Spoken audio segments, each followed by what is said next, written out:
por ahí se entiende mejor.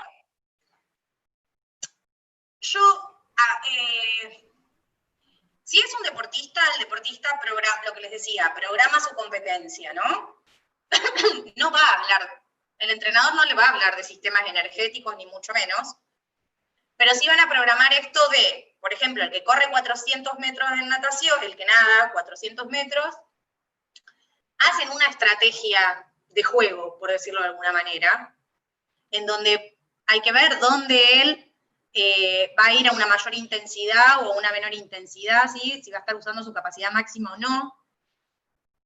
Entonces, pero yo ya sé, igualmente, que el predominio que va a tener esos 400 metros de natación va a ser el sistema glucolítico anaeróbico, ¿ok? Si después, claramente, igual va a haber un momento en donde se usa ATP-PC, ¿sí? Pero nunca va a ser oxidativo, porque corre 400 metros y listo, ¿ok? A eso voy. No se hagan tanto lío, por lo menos desde el lado de la nutrición y desde lo que yo quiero que sepan, pero ahora lo vamos a ver. También después va a depender en el sistema energético a qué intensidad está trabajando esa persona, cuál es la duración de la actividad física, si esa persona está entrenada o no, ¿sí? Si es una persona que recién arranca a hacer una actividad o es una persona que viene entrenando hace 5 años, no es lo mismo, ¿sí? Entonces todas esas cosas tienen que ver. Lo que quiero que sepan, esto es un continuo, y dependiendo cuál va a ser el sistema energético que predomine, va a ser el combustible que yo le vaya a dar a esa persona. Como vimos recién, del ATP-PC, en realidad el combustible es el ATP que tengo almacenado y la fosfocreatina. No hay, o sea, ahí no importa tanto si yo le tengo que dar de comer algo extra. Sí puedo, por ejemplo, en esos deportes, por ahí sí pudiera servir, no en todos los casos, pero sí pudiera servir una suplementación con creatina, por ejemplo, ¿sí? Pero no me importa si come más hidratos o más grasa, va a ser medio indiferente ahí el tema de la alimentación. No va a ser un tema primordial que el levantador de pesas le tiene que dar recontra bola a la nutrición. Ahora, un maratonista, si no le da bola a la nutrición, se va a quedar en el camino, ¿ok? A eso vamos. Entonces, en el ATP-PC no es tan importante el tema desde lo nutricional, porque la fuente de energía ahí va a salir del almacenamiento que tengo del ATP-PC, o sea, del ATP y de la fosfocreatina. Ahora, en el glucolítico, fíjense, el glucolítico anaeróbico, no hay presencia de oxígeno, por lo tanto no puedo oxidar grasas, ¿sí? Fíjense que recién en el sistema oxidativo, en presencia de oxígeno, yo puedo oxidar grasas, puedo, lo que decimos, quemar grasas. Entonces, si no puedo oxidar grasas, ¿de dónde va a venir esa energía? De los hidratos de carbono que yo tenía almacenados en el hígado y en el músculo, principalmente los hidratos de carbono que tengo en el músculo, ¿sí? Entonces el combustible ahí es ese, es el hidrato de carbono que tengo en el músculo. Ahora, si estamos ya en sistema oxidativo, o sea, hay una duración más larga, se prolonga la actividad, entonces ahí sí podemos empezar a hablar de que se pueden oxidar las grasas. No sé si fui un poco, o sea, si les aclaré o les oscurecí. No, está bien, pero antes de llegar a las grasas, sigo, empiezo por la glucosa, digamos, y termino con las grasas, en ese orden. Sí. Correcto, está bien. A ver, oxidar grasas, únicamente vamos a oxidar grasas cuando esté el sistema oxidativo y es dependiente del oxígeno. Correcto, sí. Si no, es imposible. Tal cual. Yo tengo una opinión, que es que con la glucólisis uno puede bajar de peso por la demanda de cantidad de grupos musculares que se tienen en los grandes ejercicios, y podría llegar a bajar de peso y quemar las grasas que tiene también en ese trabajo. No solamente se bajan con el oxidativo. No, claramente ya está demostrado eso científicamente, no solo como opinión. El HIIT, por ejemplo, es un trabajo de alta intensidad, intervalado de alta intensidad, y también se oxidan grasas. Pero fíjense, o sea, son los triglicéridos que están almacenados en el músculo. Sí, puede ser que esas grasas se utilizan en el momento de la pausa. Sí, eso es el EPOC, el famoso EPOC. Sí, Está bien, no hace falta que entrar a explicarlo, ¿no? sí, Simplemente... no, es que no podría decir que sea tan así, pero sí se usan los triglicéridos intramusculares. Vieron que yo les decía, hay una palabra que decía TG y le dije, son triglicéridos. Entonces se oxidan los triglicéridos intramusculares, claramente. Entonces ahí sí va a haber una oxidación de grasas, ¿sí? Pero solamente desde ese lugar. Pero de todas formas va a depender también lo que les decía recién, de la intensidad y de la adaptación del sujeto al trabajo y a la carga de trabajo que uno le dé, ¿sí? Pero, a ver, ¿se oxidan grasas? Sí. Les decía lo de los triglicéridos intramusculares, pero sí o sí, la oxidación de grasas, sí o sí, científicamente comprobado, sí o sí, depende de oxígeno. Entonces, no es que siempre tengo que hacer un trabajo oxidativo, tengo que correr 1 hora para poder oxidar grasas. En un HIIT, muy probablemente, ¿sí? A medida que me voy entrenando y yo voy generando más mitocondrias y más capacidad de oxidar esas grasas, muy probablemente también oxide grasas. ¿Ok? Pero el combustible principal en la glucólisis anaeróbica no van a dejar de ser los hidratos de carbono. Por más que después la persona sí oxide, por eso les digo, estoy en el sistema glucolítico, sigamos siempre con el ejemplo del nadador, estoy con el nadador, y cuando usa la TPPC va a estar usando fosfocreatina, ¿sí? O sea, es como ida y vuelta, no hay que encasillarse en una sola cuestión. Oh, pobre, hay alguien que se está quedando sin luz en la casa. Queda grabado igual. Una pregunta. Sí. Ajá. Cuando uno deja de hacer ejercicio, esos minutos después, o no sé, un tiempo después, ¿uno sigue quemando grasa? Por ejemplo, si es un trabajo grande de gasto oxidativo, ¿sí? ¿O se corta instantáneamente? No, nada se corta instantáneamente, era lo que les decía antes. Nada Te digo, es la instantáneo. pregunta, mi pregunta va porque leí varios papers donde, bueno, viste, estos lugares donde fitness está en internet por todos lados y tenés, bueno, papers de todas cosas. Qué bueno, vos incorporás después carbohidratos después de hacer ejercicio, en los varones sobre todo, y entonces eso ayuda a que vos vayas a buscar los depósitos de grasa justamente, pero después del ejercicio. ¿Qué hay de cierto en ese tipo de cosas? Sí, no, no sé si en lo de consumir hidratos de carbono, sí hay de cierto esto que les decía del EPOC, y búsquenlo así, lo que pasa es que quizás yo no estoy tan interiorizada, pero porque todavía hay mucho o sea, como que no está totalmente demostrado, hay que ver bien y analizar cada uno de los estudios científicos y hacer una revisión y un metaanálisis de lo que hay hasta el momento, y ver esto de cuánta grasa se sigue oxidando, o no solamente grasa, muchos hablan por ahí simplemente de energía, se sigue gastando, se sigue consumiendo, o te aumenta el metabolismo basal, también lo puedes encontrar así, después de la actividad física. En donde vos vas a gastar energía realmente va a ser en la actividad física. Después, si queremos meterle esto, es como hablamos el otro día de la masa muscular. Y que sí, es metabólicamente activa, pero ¿y cuánto representa? O sea, ¿cuántos kilos de masa muscular yo tengo que aumentar para gastar? O sea, ¿se acuerdan que era más o menos 1 kilo de masa muscular para gastar 10 calorías más de metabolismo basal? Es como, estás hablando muy chiquitito. O sea, estás hilando muy fino. Y acá pasa lo mismo, o sea, ¿cuánta más energía vas a gastar post-entrenamiento? Más vale entrenar y preocupate por hacer un buen entrenamiento con un buen gasto y después recuperar lo que tengas que recuperar y no recuperar de más, porque esto es como ir a jugar el partido del fin de semana, del domingo, y bárbaro, sí, jugué, me corrí todo, buenísimo, bárbaro, y después me tomo la cerveza con la picada. Bueno, Claro. estoy diciendo como al grosso modo, ¿no? Pero te pregunto a mí me porque parece que hay que hacer más mucha hincapié. información. Claro. Sí, no, igual sí, y es cierto, y ya cada vez hay más estudios, pero hasta que no haya un metaanálisis interesante y por gente realmente que valga la pena que lo haga, no sería como lo más importante. Lo más importante es la actividad física que vos hacés y lo que vos gastás en actividad, y es el gasto que se contabiliza. Es como lo del NEAT.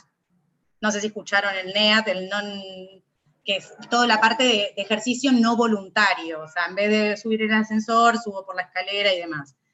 En una persona que está entrenada y que hace mucha actividad física por día, el NEAT no es representativo.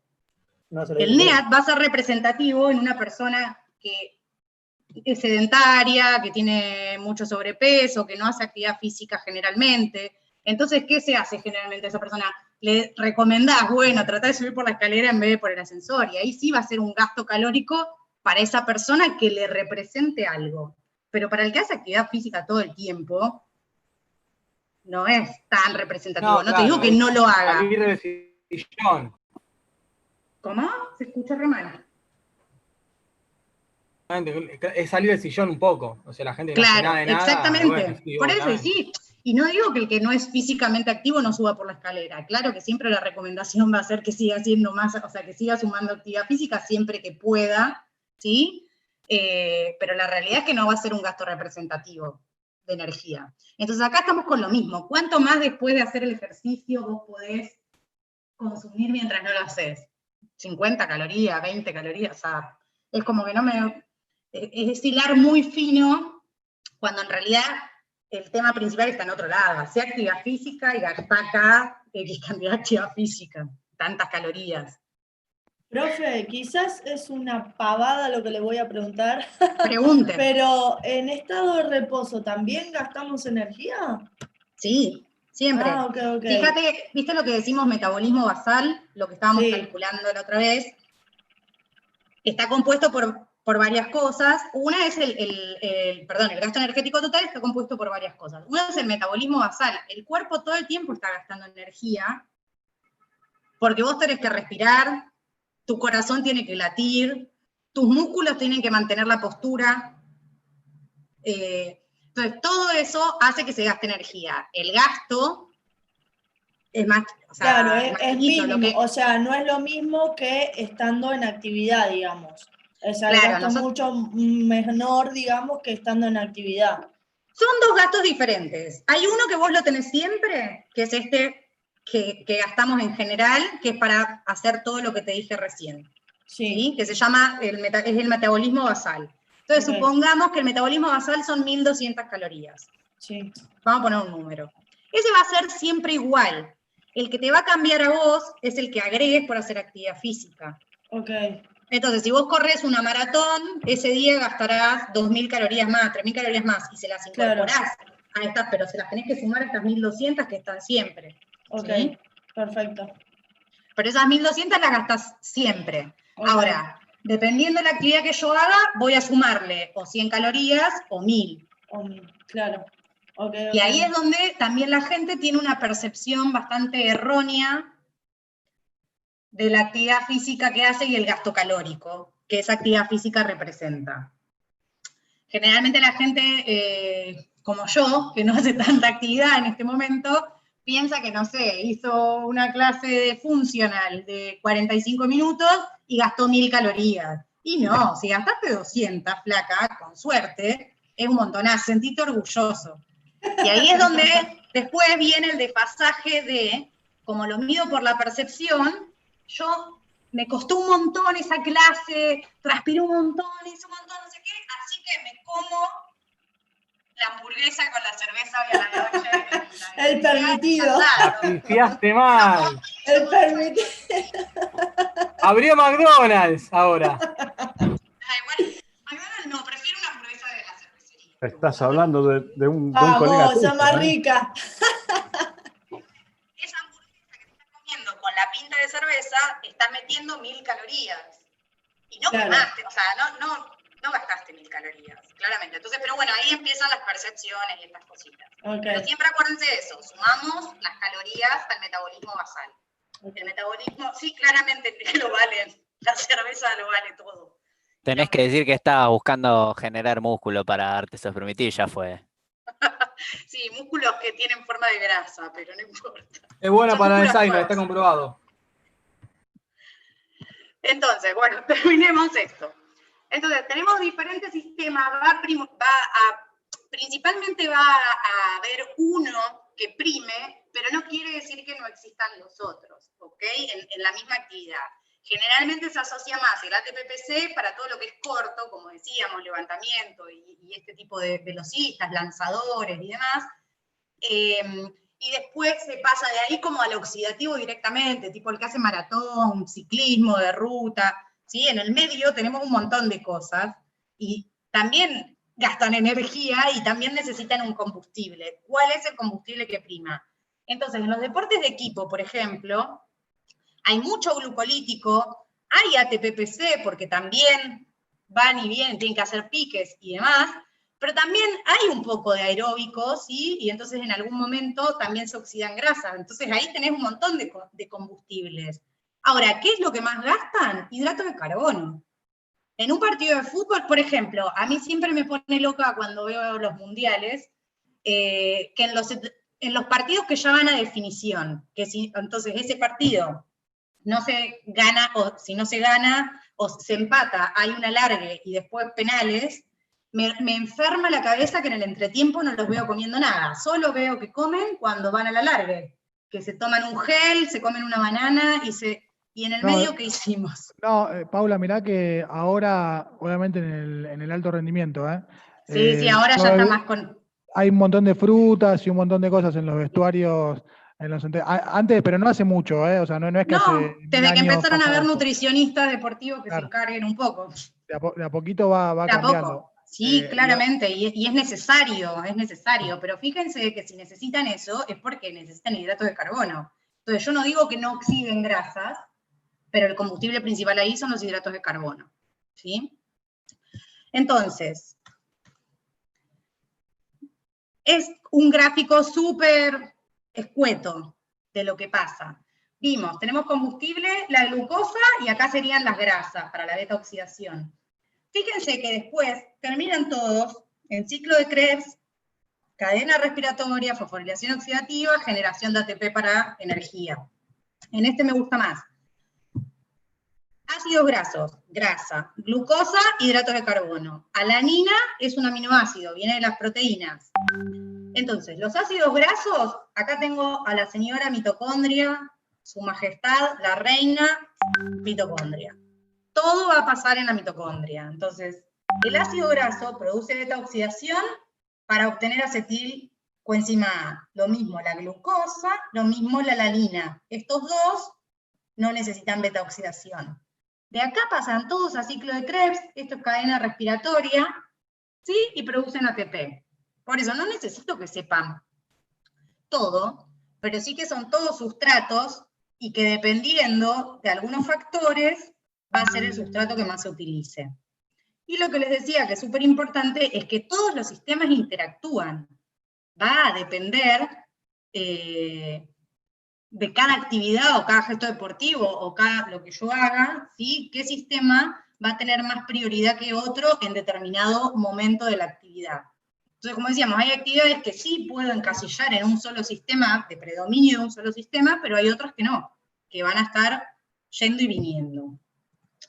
Entonces, dependiendo del sistema energético que predomine, va a ser el sustrato, el combustible, lo que decíamos, que se va a requerir en mayor grado, no el único, en mayor grado, ¿sí? Acá nada es perfecto.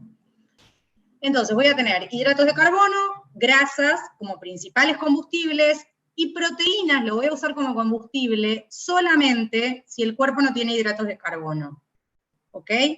Pero la función de las proteínas no es la de dar energía al cuerpo.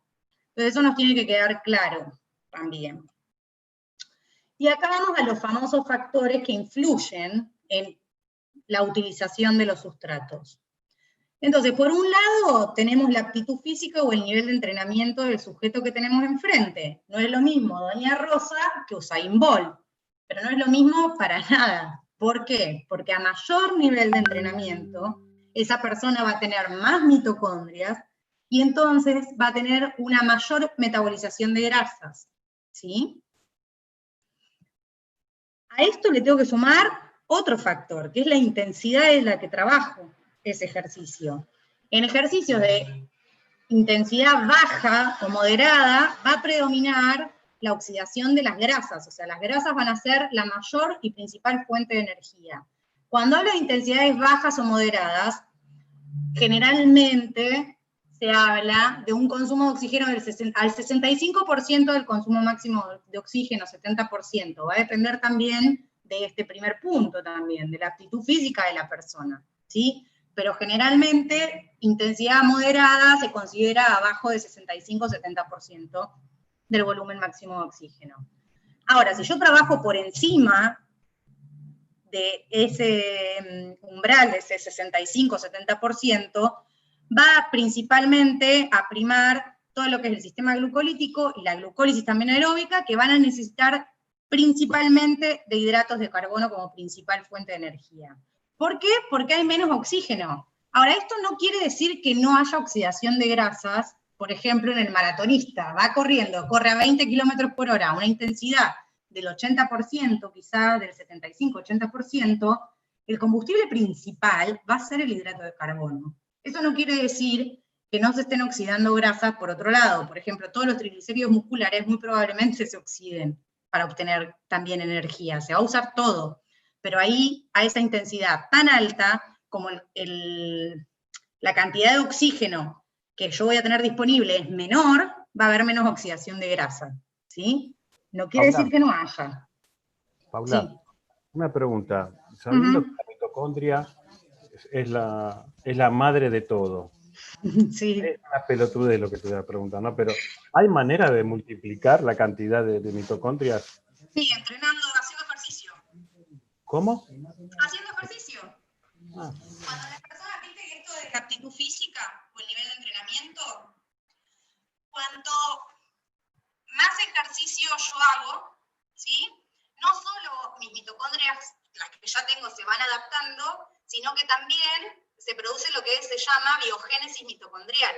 El cuerpo, como adaptación al ejercicio, dice, flaco, este tipo me está consumiendo mucho oxígeno, entonces necesito que me des más mitocondrias, porque si no yo no puedo trabajar. Entonces, como adaptación al ejercicio, se produce la biogénesis mitocondrial, y de esa forma aumentan las mitocondrias. Uh-huh. Y no hay preguntas tontas, porque todos tenemos preguntas. Lo que les decía recién, fíjense, intensidad del ejercicio, uno de los factores, uno, no todos, fíjense que es multifactorial esto. Siempre vamos a tener todo multifactorial, en la nutrición, en el ejercicio.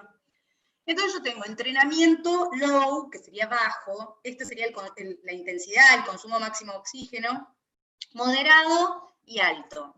Esta gráfica parece bastante pava, pero es súper fácil, es más fácil de entender.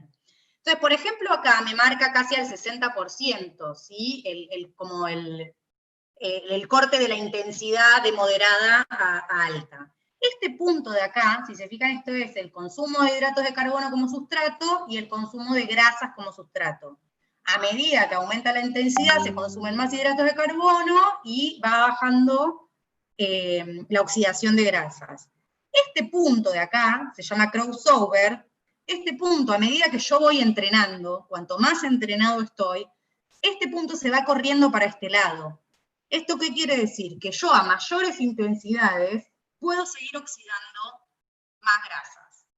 ¿Sí? ¿Y esto por qué? Justamente por lo que decíamos recién, adaptación al ejercicio, tengo más mitocondrias, más posibilidad de oxidar esas grasas. Entonces este punto se va corriendo, entonces en vez de ser acá al 55-60%, será al 75%, ¿sí?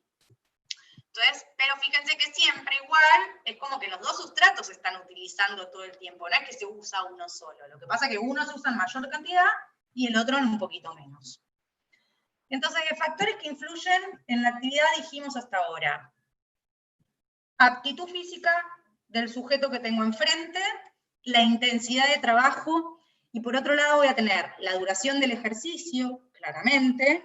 A mayor distancia y duración, la capacidad oxidativa va a aumentar y entonces se van a utilizar más las grasas como fuente de energía. Pero tengo que tener en cuenta también el tema de la intensidad, porque en maratón yo trabajo una intensidad importante, no voy trotando como Heidi por la pradera, ¿sí? Entonces tengo una intensidad interesante. Entonces, otra cosa que va a depender es el nutriente que tengo disponible.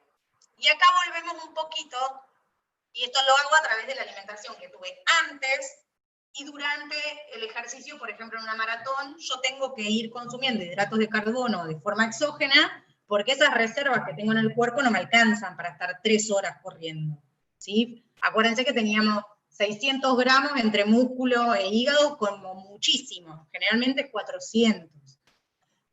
Entonces, y acá es donde es importante, ¿por qué los nutrientes disponibles también influyen en qué sustrato se va a utilizar? Si yo no tengo, si por ejemplo es una actividad muy intensa, en donde el hidrato de carbono es la principal fuente de combustible, si yo no tengo hidratos de carbono, ¿de dónde voy a sacar la energía si no puedo oxidar grasas porque, por ejemplo, no hay oxígeno? Las voy a sacar de las proteínas, ¿sí? Y esto va a producir un impacto negativo en el rendimiento de la persona a largo plazo. ¿Por qué? Porque ¿de dónde salen esas proteínas? Yo no puedo almacenar proteínas como almaceno hidratos de carbono o grasa, porque la proteína tiene nitrógeno, el nitrógeno es tóxico para el organismo, entonces yo tengo un pool de aminoácidos, forman las proteínas que necesito, y lo que no necesito lo excreto por orina, ¿sí? Por materia fecal, algo por transpiración, pero se tiene que ir de mi cuerpo porque es tóxico. Entonces, si yo no tengo almacenadas proteínas, ¿de dónde las saco? Perdón, sí. ¿Podrías repetir lo que acabas de decir? No entendí bien lo de nitrógeno, eso no lo entendí.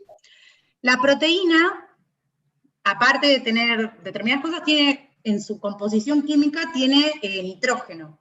Y el nitrógeno es tóxico para el organismo.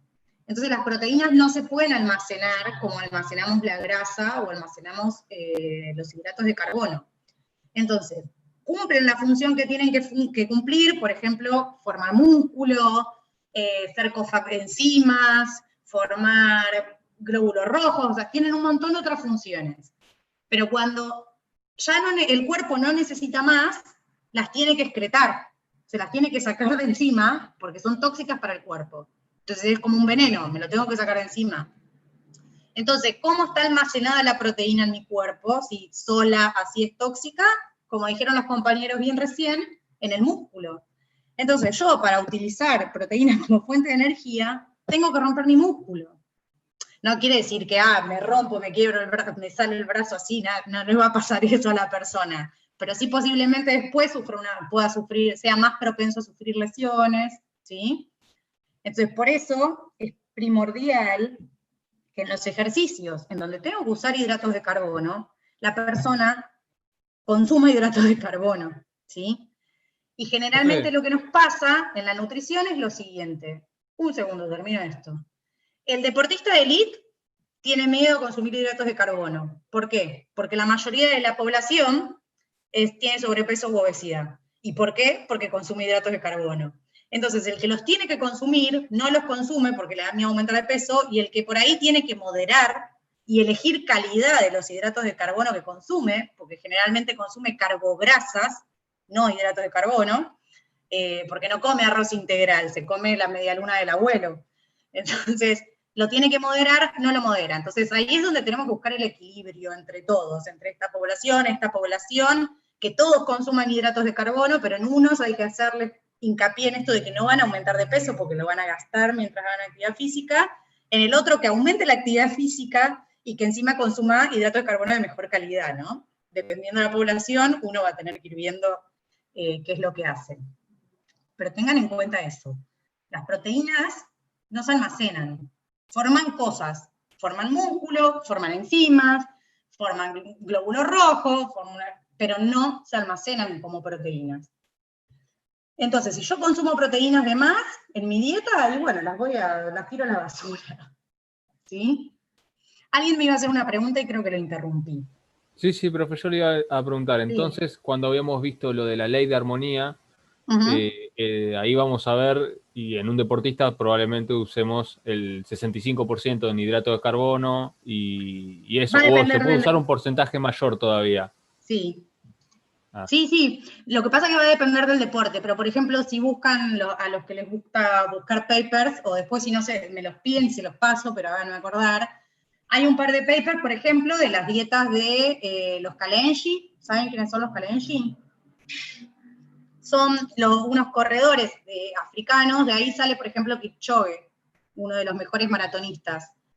Y bueno, dentro de las cosas que se investigan, el factor principal es, bueno, ver su dieta y en qué se basa su dieta, su alimentación, porque son todos flaquísimos, porque son todos fondistas, y de ahí salen los mejores corredores del mundo, a nivel mundial.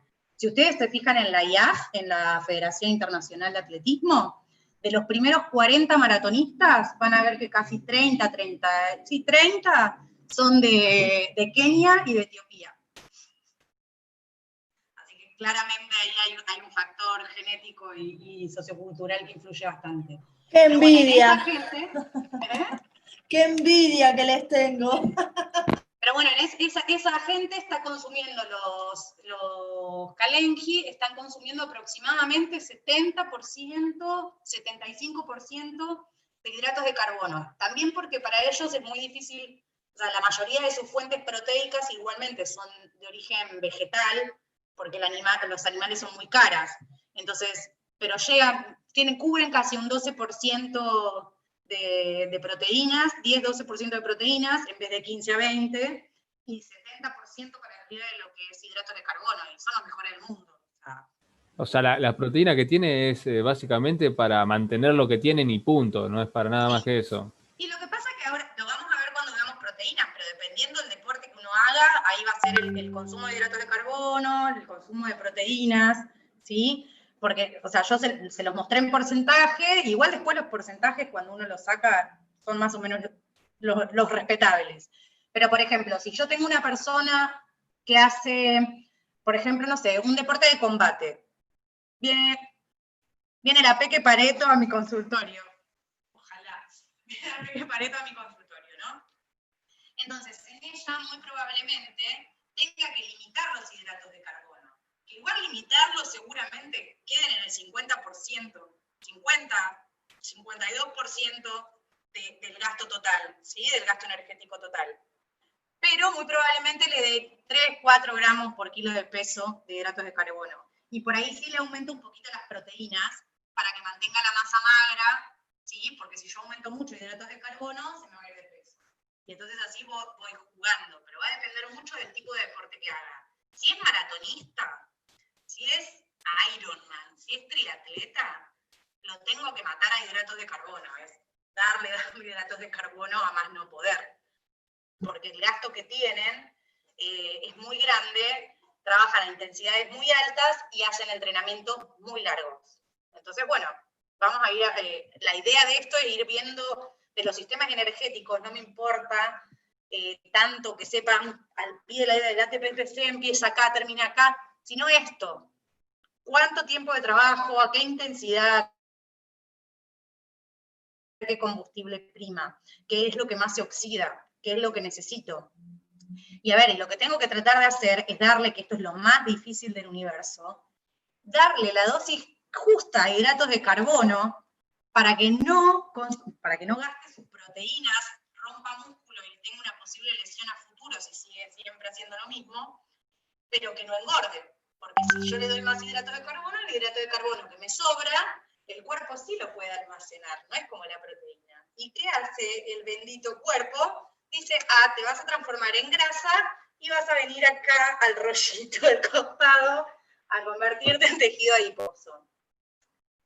Entonces, ahí es lo difícil, ahí es lo lindo del tema de la nutrición en el deporte, no pasarme de darle más hidrato de carbono, tampoco quedarme corta para producir un problema a futuro, ¿sí? Pero bueno. Profe. ¿Sí? Sí.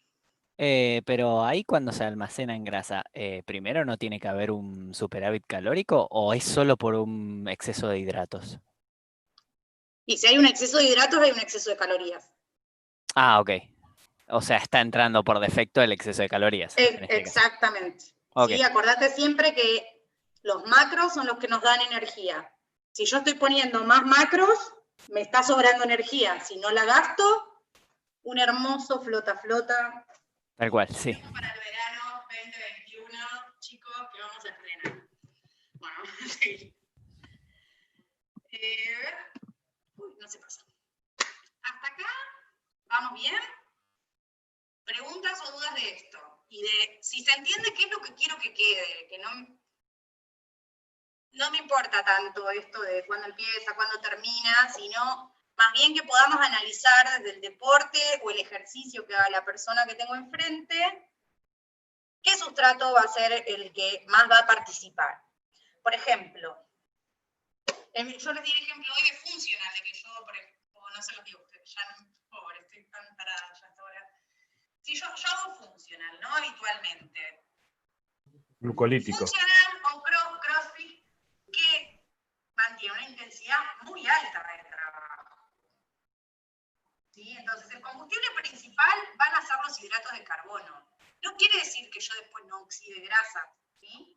Pero el combustible principal ahí es el hidrato de carbono. Yo me río mucho cuando voy al gimnasio, en otra vida iba al gimnasio, les cuento, y me río mucho de la señora que tipo recién empieza y entonces lleva su toalla, su Gatorade, su no sé qué, y la señora se lleva el Gatorade, y en el Gatorade se está consumiendo como 500 calorías que no va a gastar.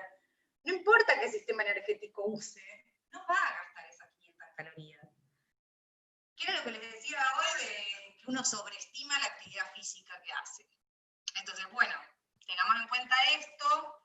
Deportista de alto rendimiento, sí, ahí tengo que afinar mucho, dependiendo del deporte que haga, hidratos de carbono va a ser primordial, porque aparte trabajan siempre en competencia, Pero compiten por ahí se lleva...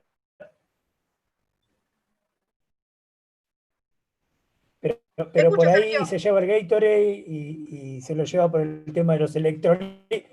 Por ahí se lo lleva por el tema de los electrolitos, pero por ahí no le explicaron que dentro de... Sí.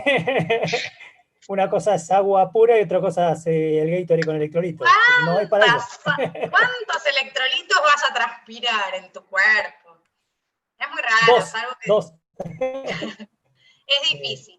Pero bueno. Nunca falta el que se pone una bolsa de nylon en la cintura. Esos son pero de terror, ¿eh? Bueno, pero en deporte de alto rendimiento también lo tenemos eso. Para deshidratarse, los que compiten por categoría de peso hacen cosas que... Suicida, Sí, por eso. Bueno, vamos a empezar entonces, hicimos la primera parte de la clase, ahora vamos por la segunda parte de la clase. Vamos a hacer un poquito de repaso, pero vamos a agregar algo nuevo a la clase de hoy. Y es, ¿cómo calculaba el gasto energético total? ¿Se acuerdan? Dos cosas. La talla. No, está bien. ¿Qué tengo que calcular? La basal y la actividad física que haga. Exacto. Entonces, el metabolismo basal o el gasto energético en reposo lo vamos a calcular por Harris Benedict. Ya dijimos. Le vamos a sumar después la actividad física que haga. Vamos a usar esta tablita. ¿Sí? Ahora, esta es mi pregunta. ¿Qué pasa si la persona tiene sobrepeso?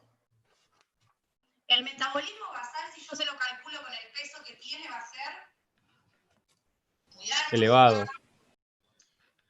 Le voy, exactamente lo que dijo el compañero, va a estar elevado. Entonces le voy a estar sobreestimando las calorías. Muy alto, Maxi, así es. Va a ser muy alto. Entonces yo tengo que buscar alguna forma de corregir ese peso. Se va a cortar, me avisan que se va a cortar. Bueno, lo cortamos y arrancamos en el que viene. Denme un segundito que grabamos. ¿Está grabando? Sí. Bueno, ahí arrancamos en el siguiente.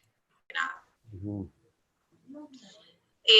Por ahí nosotros vamos a hablar, pero no sé, muy brevemente, en esa ventana anabólica, o sea, después del ejercicio, cuántos hidratos de carbono, cuántas proteínas se recomiendan, pero es más de un tema de fisiología. Lo van a ver en fisio, seguramente. Bueno, puse a grabar. Entonces, ¿qué pasa si hay sobrepeso? No podemos calcular el metabolismo basal con ese peso, porque vamos a estar sobreestimando ese gasto de energía, no va a ser un gasto de energía real. Entonces, una forma rápida que tenemos va a ser calcular el peso ideal a través del índice de masa corporal. ¿Lo conocen este? El índice de masa corporal, lo deben haber escuchado, porque se usa bastante. El índice de masa corporal se calcula dividiendo el peso en kilos, ¿sí? Se divide por la talla al cuadrado en metros. Esto lo que me va a hacer es dar una idea, ¿sí?, de cuántos kilos hay por metro cuadrado de superficie de mi cuerpo. Y hay unas tablas normativas que están puestas por la OMS y muchas organizaciones, o sea, no solo la OMS, sino la mayoría de las organizaciones usan la misma, que nos marcan límites de normalidad, ¿sí? Que serían estos límites. Si me da menos de 18,5, la persona muy probablemente esté en bajo peso. Normal se considera de 18,5 a 24,9, y arriba de 24,9, de 25, sería sobrepeso, y bueno, los diferentes grados de sobrepeso, obesidad y obesidad mórbida, ¿sí? Esas son o extremadamente obesos, son las categorías. Entonces la cuenta es bastante fácil. En la Calcu, si no tienen calculadora científica que les suba al cuadrado, lo que tienen que hacer es el peso dividido, abren paréntesis, y ponen su talla por su talla, ¿sí? Elevar al cuadrado significa multiplicar ese valor por el mismo valor. Por ejemplo, 2 al cuadrado sería 2 por 2, 4, pero 3 al cuadrado es 3 por 3, no 3 por 2, 3 por 3, 9, ¿sí? Y así. Entonces, con este dato, no, la talla acá, fíjense que es en metros. Uno de los chicos me pregunta si es en centímetros en el chat. Es en metros, yo acá se lo aclaré. ¿Por qué? Porque acuérdense que en Harris Benedict la tenemos que poner en centímetros y acá en metros. Siempre la van a tener aclarada. Acá es en metros, es decir, si mido 1,57, es 1,57 por 1,57. ¿Ok?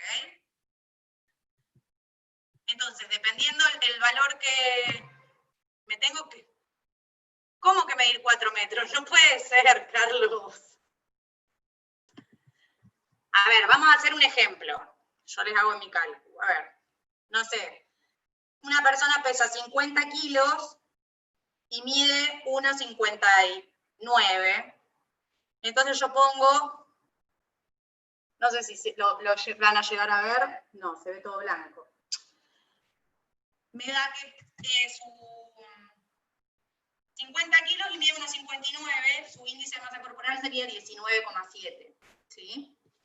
Acá pongo 50 y acá abajo pongo 1,58 por 1,58. Primero hago este término y después hago esto dividido lo que me da acá, ¿ok? Entonces con eso saco su índice de masa corporal. Entonces lo vamos a usar, viene una persona, me consulta algo. Primero que hago es sacar su índice de masa corporal para ver si está en qué rango de todos estos está, ¿sí? Los rangos son los mismos para hombre o para mujer. Entonces, veamos un ejemplo. Claramente esto cambia con un deportista, ¿verdad? Sí, con un deportista usas antropometría o otras porque cosas. no le podés medir la cantidad de peso por músculo o por grasa, ¿no? En ese caso. No, porque a Claro, ver, si nos viene un fisicoculturista, esa es la desventaja del índice de masa corporal. No discrimina entre grasa y por eso. masa muscular. Entonces, por ejemplo, a mí viene un fisicoculturista, si yo le hago índice de masa corporal, seguramente me dé 38. 38 es obesidad mórbida. Claro, te da obesidad mórbida y el chabón es tipo. Y el tipo es puro músculo. Digo, decir, ¿cómo? Por eso lo vamos a usar en la gente que vemos nosotros, que generalmente es... no te amargues, Daniel. Me voy a comer algo. Daniel dice que hizo su índice de masa corporal y le dice que está obeso. Así que ahora está deprimido y que se va a ir a comer. ¿A vos te parece? Debo ser culturista, claro, pensalo desde ese lado.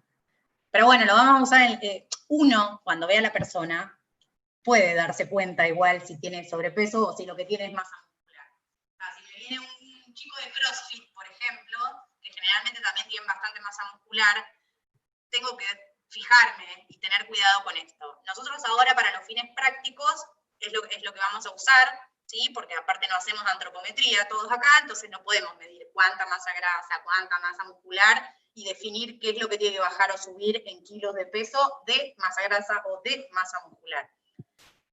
Entonces,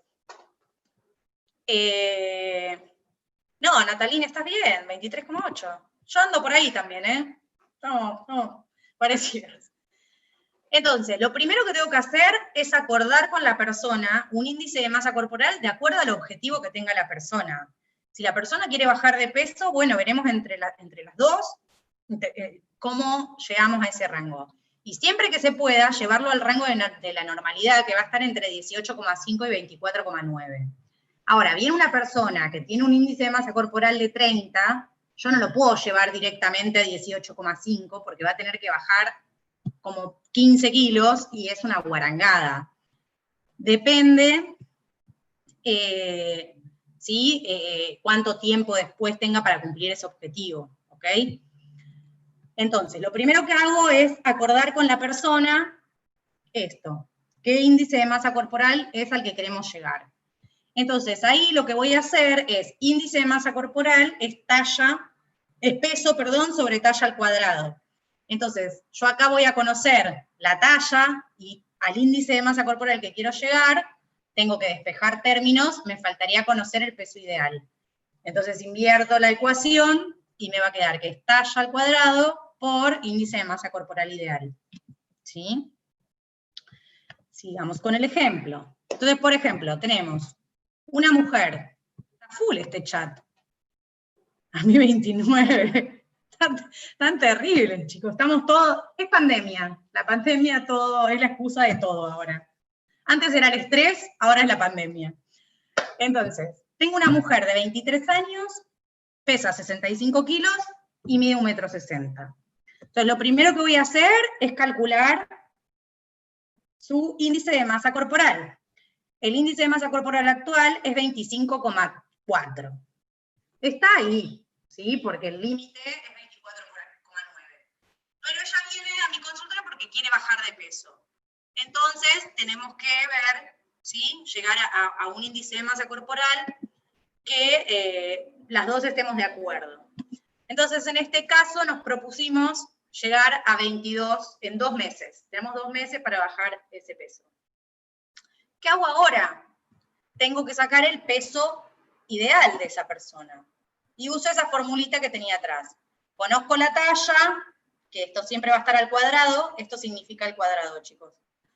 Conozco el índice de masa corporal al que quiero llegar, me falta saber el peso. ¿Sí? Entonces acá saqué el peso, me da 56,32. Pero no es tan fácil la vida. Este es el peso ideal al que quiero llegar. Pero ella está con un sobrepeso y por lo tanto no puedo bajarle tanto a su metabolismo basal, ¿sí? Entonces lo que se hace es corregir el peso, se ajusta ese peso ideal. Y eso se llama peso ideal corregido, ¿sí? Y es el que vamos a usar para calcular el gasto energético basal o en reposo. ¿Cómo lo saco? ¡Tarán! Otra fórmula. Me están queriendo matar en este momento. Entonces voy a usar el peso ideal, que ya calculé por el índice de masa corporal al que queremos llegar, y tengo que hacer este cálculo. Le voy a sumar 0,25 por el peso actual de ella, que es 65, menos el peso ideal. Peso ideal, lo calculé recién con el índice de masa corporal. El peso actual de ella es 65. Entonces lo paso todo a la fórmula. Peso ideal, 56,32. 0,25, esto siempre se mantiene constante. Peso actual, 65, peso ideal. Y esto ya es un peso más realizable, 58,5. ¿Ok? Este peso va a ser el que utilicemos para sacar el gasto energético en reposo. ¿Estamos hasta acá? Se lo sigo con el gasto energético. Y acá lo que hago es Harris Benedict. Y fíjense, respeto, 1,60 m, 23 años, pero acá puse el peso ideal corregido. En donde va el peso, pongo peso ideal corregido. Y ahí me da que tiene su gasto energético en reposo, el metabolismo basal, que esta sería, Natalín, la energía esa que usamos siempre, o sea, más allá de la actividad física que hagamos, esto lo necesitamos. Ok, perfecto. Profe, ¿se puede hacer de una forma más práctica poniendo de ejemplo a uno de los chicos en lugar de lo que tiene ahí? ¿Alguno que se anime? ¿Y hacemos la fórmula ahora o no? Claro que sí. Paren que abro la pizarra. Nueva función. Profe, yo tengo una consulta. No entendí, o sea, ¿por qué eso, el peso corregir, esa corrección? Se corrige porque es el peso ideal al que yo quiero llegar. Como es un peso objetivo y está lejos de lo que yo quiero llegar, se corrige para que sea más realizable después el gasto calórico al que yo voy a cubrir. Ah. ¿Quién se ofrece? A ver, profe, yo quiero. Yo quiero. Entonces, Natalín quiere. Acá hay alguien en el chat, llegaste tarde. Maxi, la próxima es tu caso. Bueno, vamos a empezar. Natalín. Es mujer. ¿Cuántos años tiene? 32. 32 años. ¿Talla? 1,66. 1,66 metros. Peso. 65,500. Entonces, primero vamos a calcular el índice de masa corporal. Era peso dividido la talla al cuadrado en metros. La talla al cuadrado es 1,66 por 1,66. Vamos, ¿quién saca esto? 332. ¿Cuánto? 332. 332. No puede ser. Bueno, 1,66. Es toda 332, pero todo decía, perdón. Bueno. 332 de índice de masa corporal estás al horno, Natalín. No, pará. Sergio te mató. No, dividido. La talla al cuadrado da 2,7556. Pará. Bueno, entonces vamos abajo. Pará. Es 1,66. 23,8 el total de todo eso. Yo saqué el total, pero ¿cuánto da 1,66 por 1,66? 2,75. Gracias, ahí está. Y esto va a dar 23,79. En realidad, Natalín acá está dentro del rango de normalidad, pero ella dice que quiere bajar de peso, ¿no, Natalín? Obvio. Bueno, ¿cuál va a ser el IMC objetivo que vamos a tomar con Natalín? 20. Tengo una consulta ahí antes Sí. que sigas. Ponen en un caso donde esté en un, no en un peso ideal, sino ¿cómo es que se llamaría? En un índice de masa corporal bien, dentro de los rangos. Dentro del rango. Pero esa persona no se ve bien, o sea, no se siente cómoda y cree que tiene que bajar de peso. ¿Tiene que bajar de peso o cree que tiene que bajar de peso? Ahí tenés que investigar si no hay un problema, un trastorno de la alimentación. Natalín, tenés problemas de alimentación, me parece. Yo iba a decir eso. No. O sea, mi pregunta va dirigida a quizá... Nati, estoy que estás bien. Esperen, déjenlo terminar. Quizá esa persona cree que tiene que bajar de peso, pero como está en un índice de masa corporal bien, quizás solamente tendría que entrenar. 23. Bueno, por eso vos, como entrenador, y acá está cuando me preguntaban qué tengo que hacer yo en estos casos, bueno, yo hago esto, está en un índice de masa corporal dentro del rango de normalidad, la persona es sana, y acá ¿está dentro del rango de la normalidad pero está en 24 o está en el rango de la normalidad pero está en 18,5? Si está en 18,5 y la persona quiere seguir bajando de peso, y bueno, ahí abrís los ojos grandes así y te fijás, bueno, por ahí tendrías que tonificar, no sé, esas cosas que son de los profes, no mías. No tengo tanta idea ya ahí. Yo la mando a un psicólogo. Y si no, lo tenés que mandar a un psicólogo. Sí, totalmente. Si no, ¿Le puedo hacer una consulta? Sí. A mí, perdón, no que me siga metiendo, pero a mí el índice me da que estoy un poco por encima. Sí. Pero a su vez, para estar dentro de lo normal, tendría que tener una pérdida excesiva de peso y ya me quedaría deforme, digamos. No, bueno, por eso, a esto es a lo que voy. Hay que ver, por un lado, si ese índice de masa corporal te da normal o no, ¿sí? Por otro lado, ¿cuál es el objetivo de la persona? Por ahí la persona se quiere quedar en ese peso, porque está bien. Y si hace actividad física y se alimenta dentro de las pautas de normalidad y demás, y entonces es saludable que se quede ahí. ¿Por qué vamos a hacer algo? ¿Sí? En tu caso, te da por encima, hay que ver, acuérdense de esto también, ustedes generalmente la mayoría hace bastante actividad física, no como yo, entonces hay que ver también cuánta masa muscular hay. Por eso, hay casos, esto lo vamos a usar para la normalidad, y en la mayoría de los casos, y yo cuando les ponga ejercicios para hacer y demás, les voy a decir que la persona quiere bajar de peso o no, pero era el caso, fuimos al extremo con el físico-culturista, que por ahí tiene un índice de masa corporal de 35, 36, pero una persona normal que tiene mucho músculo, también te puede pasar que te da dentro del rango de la anormalidad y te da 28, 30, y no necesariamente es que tiene sobrepeso adiposo, ¿sí? Entonces, bueno, ahí hay que ir viendo un poco los objetivos. Bueno, vamos a seguir con el ejemplo, así lo terminamos, porque ya son las horitas y yo tengo clase a las 8 después con el otro grupo. Natalín, vamos a ponerte 20, así bajamos algo. De índice objetivo. Bueno, yo ya me planteé el objetivo. ¿Qué tengo que hacer ahora? Invertir esa fórmula que yo tenía, y entonces acá voy a calcular la talla al cuadrado, que es 1,66 por 1,66, esto siempre entre paréntesis, igual acá, como se multiplica no pasa nada, por el índice de masa corporal que quiero llegar, que es 20. Entonces, ¿esto cuánto me da? 1,66 por 1,66 por 20. 55,11 kilos, ¿sí? Sería el peso ideal de Natalín.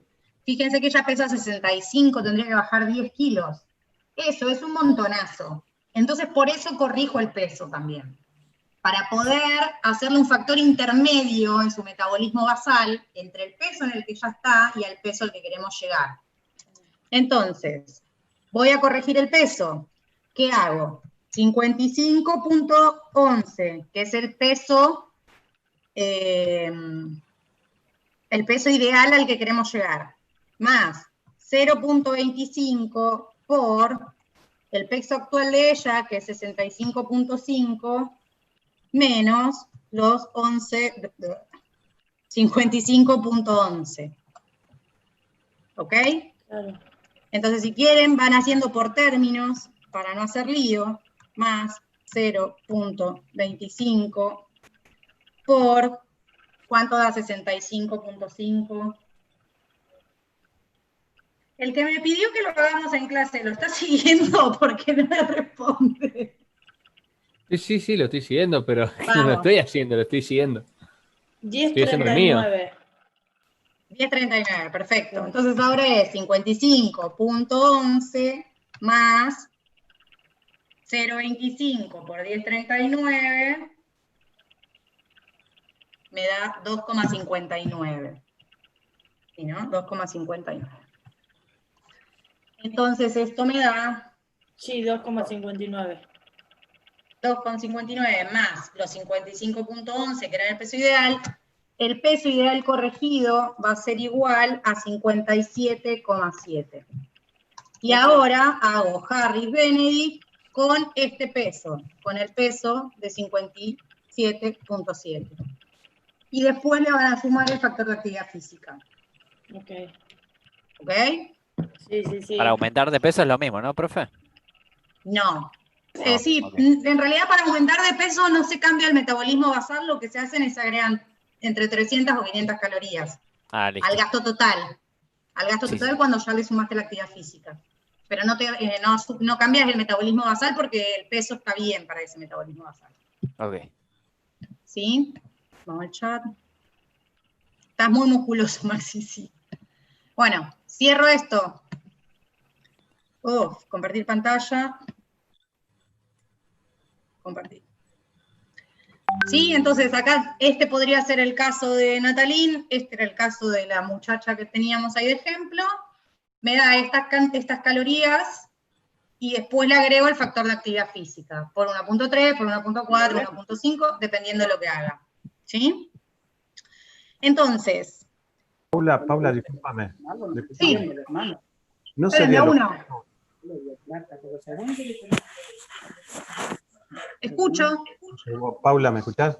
Sí. ¿No sería lo mismo en el índice de masa corporal objetivo? En vez de poner 20, ponemos un 21 o un 21.5 y nos daría un peso más elevado, ¿sí? Claro, podría más ser. elevado. Exactamente. Lo que pasa es que los nutricionistas somos así hinchapelotas y hacemos todas estas cuentas.